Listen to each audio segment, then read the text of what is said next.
A tranquil evening descends upon Birmingham. However, beyond ordinary-looking doorways, systematic activities that appear to be legitimate work are already underway. Throughout the metropolis, a separate operation proceeds at its own calculated pace. A particular entrance has been identified. A specific moment has been selected. Nobody anticipates that the evening will transform before the initial emergency siren pierces through the atmosphere, triggering a cascade of subsequent events. Subsequently, what appeared to be innocent photographs and standard telephone communications would indicate something far more extensive than anyone intended to reveal. This narrative chronicles the J-Line operation and the Oakwood Road criminal network, detailing how a city's peaceful exterior concealed a massive trade in cocaine and heroin until minor errors exposed everything to scrutiny.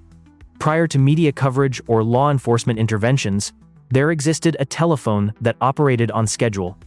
The J-Line emerged under the leadership of Shakil Khan and Muhammad Asim, distributing cocaine and cannabis throughout Birmingham and extending into Warwickshire. It functioned according to a conventional county lines distribution framework. When the original operators chose to withdraw from the enterprise, they didn't terminate the telephone service. They transferred ownership for £40,000.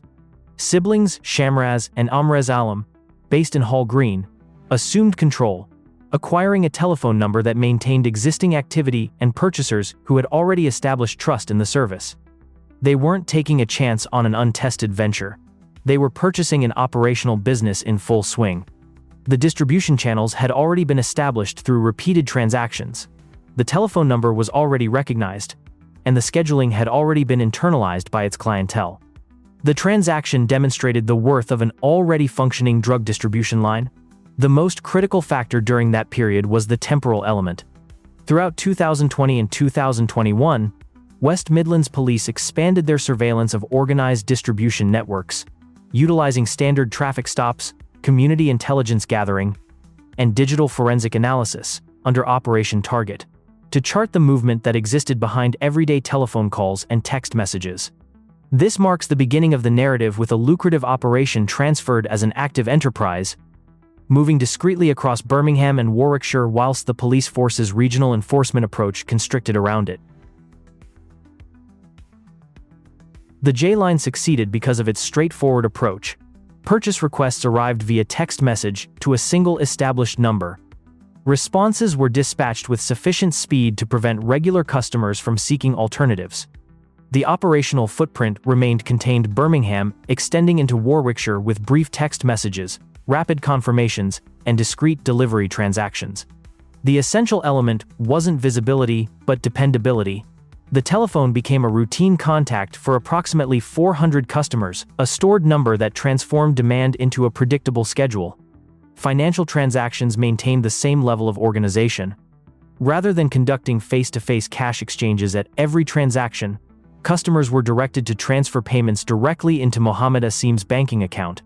This created an impression of orderliness, no cash bundles in vehicle compartments, and it accommodated an operation that prioritized volume without complications. During a subsequent interview, Asim attempted to create distance between himself and those financial transfers, claiming he had provided the account to an acquaintance and possessed no knowledge regarding the activity flowing through it.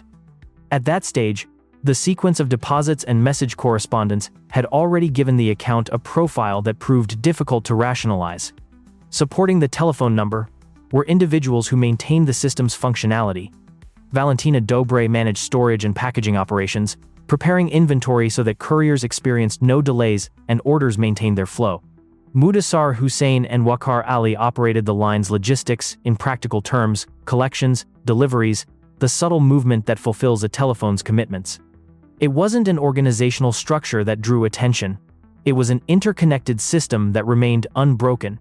Each component performed precisely enough to sustain the subsequent one's operation. This is how the J-Line made itself difficult to detect a reliable mobile device, a payment channel that resembled standard banking activity, and a compact team whose responsibilities interconnected without complications. Throughout this period, the operation continued quietly whilst police forces observed. Communications, financial transfers, device exchanges, and scheduling patterns were documented incrementally until the evidence compilation was sufficiently comprehensive to transition from surveillance to search warrant execution. the investigative trail consisted largely of digital evidence. Investigators extracted thousands of messages from devices connected to the J-line number, sufficient communication traffic to construct a functional timeline, mass text messages that corresponded with distribution days, responses that demonstrated repeated purchasing, and a rhythm that remained consistent. Photographic evidence completed the picture. Among the retrieved media were images of Muhammad Asim holding substantial amounts of cash, and in separate materials, photographs of Shamraz Alam displaying money. The currency photographs were evaluated alongside the message evidence accumulated throughout the investigation. One communication thread proved particularly significant. In recorded interviews regarding materials connected to the operation, Valentina Dobre, who handled storage and packaging responsibilities, was documented, referring to Shamraz by the alias Escobar. She couldn't provide justification for this when questioned, but the designation aligned with what the telephone communication traffic already indicated about leadership hierarchy. Banking transfers had already provided investigators with an avenue into the financial operations, but the messages connected individuals to specific roles systematically. The J-line telephone ceased being an anonymous contact point and became a charted network hub with identified participants. When the evidentiary picture achieved sufficient clarity for intervention, the search warrants were executed sequentially. Multiple addresses across Birmingham were targeted in initial phases.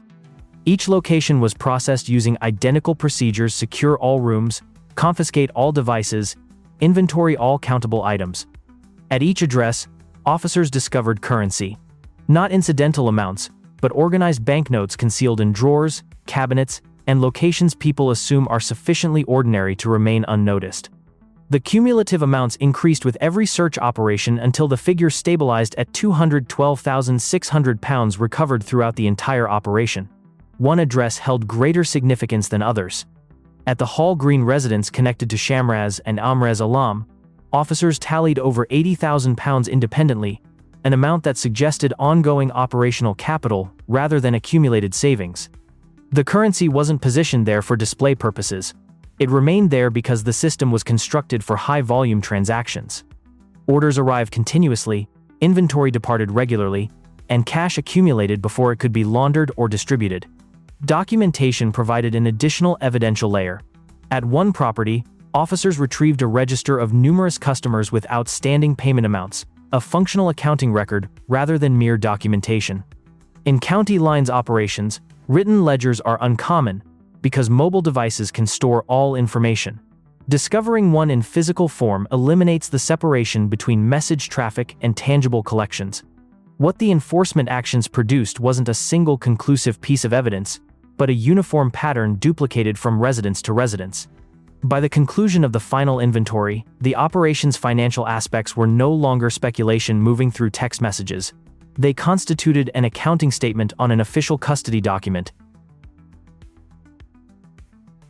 The search at Valentina Dobre's address in Edgbaston commenced without incident, officers entering the quiet flat on a typical suburban street, expecting to find traces of the drug packaging she handled for the J-line. Initially, it yielded minimal evidence inside, just scattered household items and no obvious contraband, leaving the team puzzled yet persistent.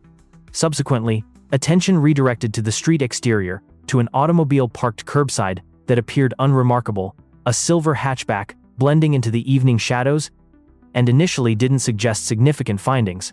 However, it provided considerably more than anticipated, as prying open the boot revealed hidden compartments.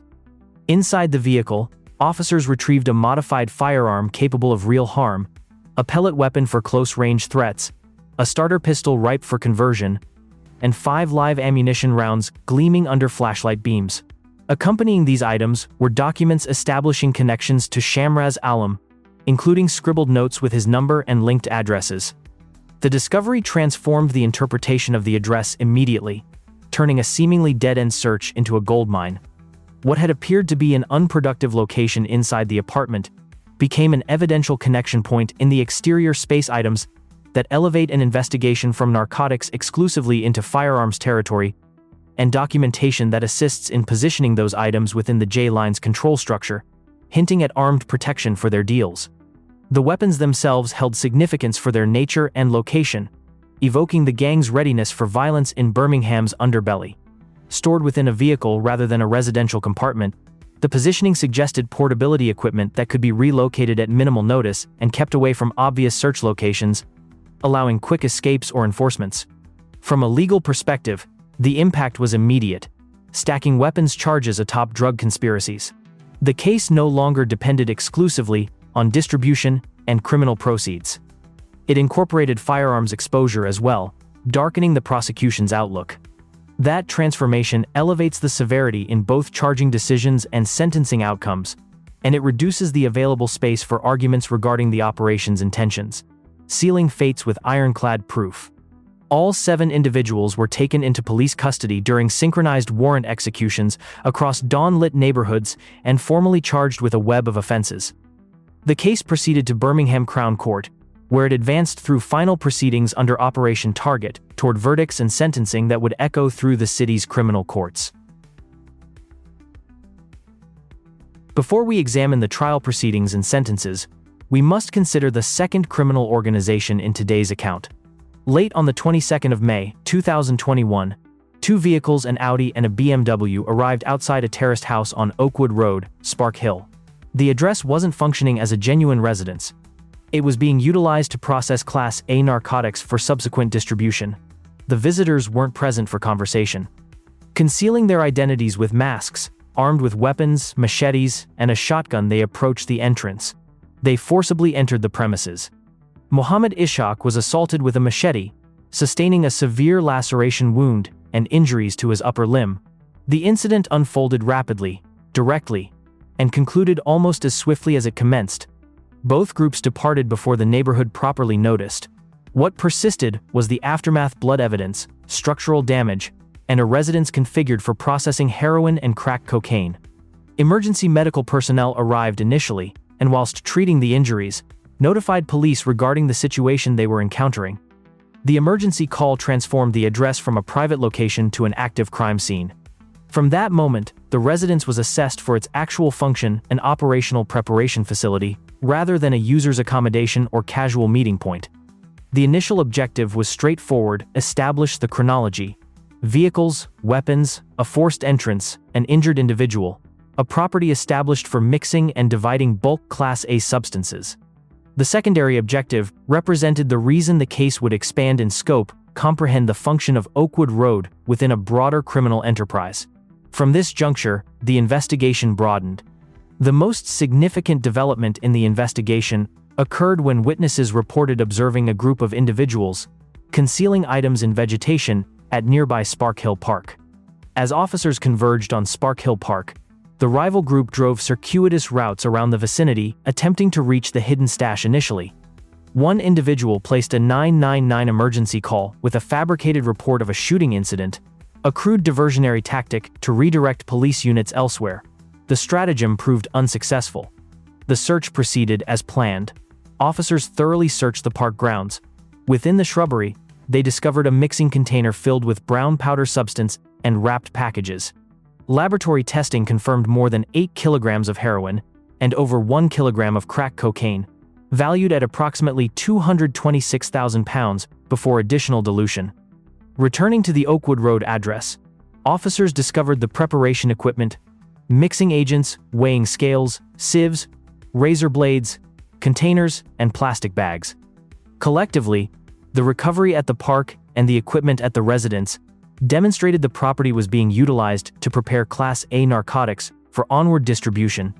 From that point, the emphasis shifted to evidence with documentary support. Investigators conducted extensive CCTV footage analysis and mobile telephone forensic examination, mapping movements from Oakwood Road to the park location and throughout the city. The identical mobile devices showed activity when the vehicles were in motion. The evidence demonstrated they possessed knowledge about the hidden stash, attempted to retrieve it, and operated collaboratively. Together, the diversionary tactic and the data revealed more than a single eventful evening. They revealed intentionality and operational control, the indicators of a conspiracy, not coincidence. What existed behind the Oakwood Road entrance extended beyond a single address. Investigators connected the criminal group to a minimum of 6 drug distribution lines conducting sales across Birmingham and linked them to 8 separate narcotic seizures between 2020 and 2021. The operation possessed commercial logic, a rubber stamp advertising a distribution line's telephone number and operational hours, and photographs depicting a gang member positioned with containers of narcotics.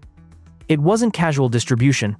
It was an organized system, bulk quantities prepared at the residence and distributed through multiple telephone numbers. With the park recovery secured as evidence, the inquiry expanded. As previously discussed, officers executed CCTV footage analysis and mobile telephone forensic examination to establish who was present at Oakwood Road, who moved towards Sparkhill Park, and how the distribution lines functioned on a daily basis. One individual's role appeared more prominent than the others: Muhammad Imran Khan. He manufactured the stamp that branded a distribution line and transported others in his BMW following the enforcement action, attempting to recover the discarded stash before police intervention. Surrounding him, the data positioned the remaining group members at addresses, vehicles, and communication timeframes that corresponded with the 6 active distribution lines. Once identifications were established, the coordinated takedown followed. During the early morning hours of the 20th of October, 2021, officers executed synchronized enforcement actions across Birmingham and conducted multiple arrests. The case presented in court was constructed in a direct, evidential sequence traced from the violent enforcement action to narcotics in the park and the preparation equipment to the telephone and CCTV network that connected the individuals to the locations. A 13-week trial at Birmingham Crown Court concluded in January, with 9 men convicted of conspiracy to supply heroin and cocaine. At this point, we transition to the sentencing for this group. Please continue with us, because immediately afterward, we'll present the first gang's sentences comprehensively. At Birmingham Crown Court, Muhammad Imran Khan, 37, of Imperial Road, Bordesley Green, identified as the organizer, received a prison sentence of 14 years and 2 months.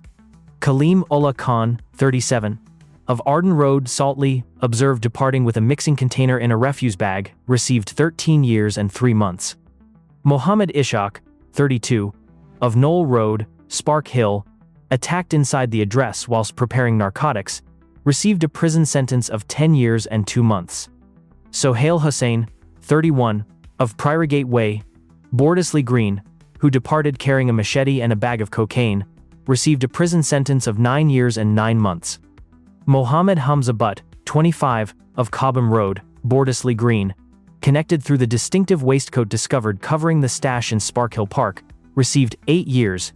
Riaz Mohammed, 39, of Carlton Road, Bordesley Green, received a prison sentence of 7 years and 6 months. Anwar Owais, 28, of Allenscroft Road, Kings Heath, present during the attack and the individual who contacted emergency medical services, received 7 years and 4 months. Nishad Mohammed, 29, of Bordesley Green, observed at the address, received a prison sentence of 7 years and 2 months. Ahmed Iqbal, 19, of Cherrywood Road, Bordesley Green, received a prison sentence of 7 years and 2 months. In aggregate, the prison terms total more than 77 years in custody. On the 12th of July 2024, at Birmingham Crown Court, prosecutors characterized the J-Line as an operational county lines enterprise, and they presented the jury with all the evidence we have already examined. Where explanations existed, the court heard them. Only Mohammed Asim and Dobre provided explanations that we already covered. All other defendants had entered guilty pleas on their respective charges. Shamraz Alam, 31, co-operator of the line, received a prison sentence of 17 years and 6 months for conspiracy to supply Class A substances alongside the firearms conviction. His sibling, Amres Alam, 30, received 17 years and 6 months on the identical basis. Shakil Khan, 29, had received a prison sentence of 10 years. Mudassar Hussain, 39, received 4 years and 3 months. Waqar Ali, 31, for his distribution chain involvement, received a 14-month suspended sentence, with 100 hours of unpaid community service. Mohammed Asim, 30, for criminal property connected to the line's financial operations, received a 12-month suspended sentence and 50 hours of community service, Valentina Dobre, 40, was scheduled for sentencing on the 17th of July 2024. Despite thorough verification attempts, no confirmed outcome has been publicly reported. If any viewers possess a verified update, please share it in the comments section.